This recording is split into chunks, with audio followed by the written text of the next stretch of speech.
শংকৰদেৱক এইকেইজনক বনাম বুলি মনতে ভাবি আছোঁ। এতিয়া কৰিব পাৰোঁ আৰু। বৃন্দাবনী বস্ত্ৰখন আৰু কৃষ্ণ এই দুখন সোনকালে ওলাম। তাৰমানে ৰাসৰ কাৰণে মই ভাবি আছোঁ যে ৰাস যোনদিনাখন প্ৰতিষ্ঠা কৰিব সেইদিনাখন মই আৰম্ভ কৰিব লাগিব।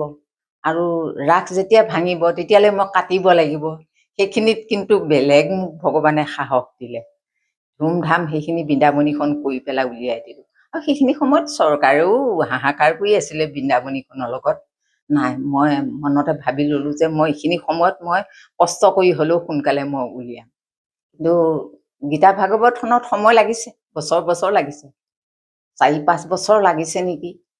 গীতা ভাগৱত মই সোণোৱালক লগ কৰি দিছোঁ। তাৰমানে সৰু ল'ৰাটোৱে মোক ঠাট্টা কৰে, মা আপুনি এইটো কৰিব নোৱাৰে, এইটো কৰিব নোৱাৰে। বাৰু তই কৈ থাক, মই পাৰোঁ নে নোৱাৰোঁ চাওঁ। এই তাৰ পৰাই সাহসখিনি পালোঁ। সি সদায় ঠাট্টা কৰি থাকে আৰু মই কৰি দেখুৱাম। এই বুলি ভাবিয়ে আৰু ধুমাধুম সূতা আনিলোঁ খাদী অফিচৰ পৰা।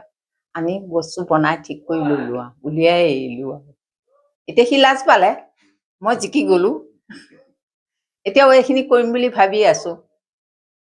কিন্তু ঘৰটো অসুবিধাৰ কাৰণে মই এতিয়া বনাব পৰা নাই। ভাল পাম, কৰক, তেওঁলোকেও সাহস পাওক, শক্তি দিয়ক, কৰক, বেয়া নাপাওঁ মোকে দেখি।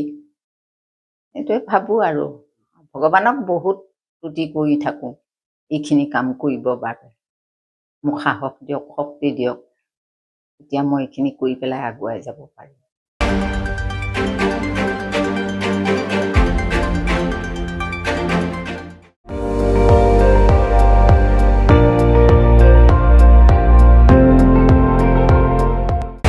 আপুনি চাই আছে ND24, সৰ্বশ্ৰেষ্ঠ নহয় সৰ্বোত্তমৰ দৌৰত।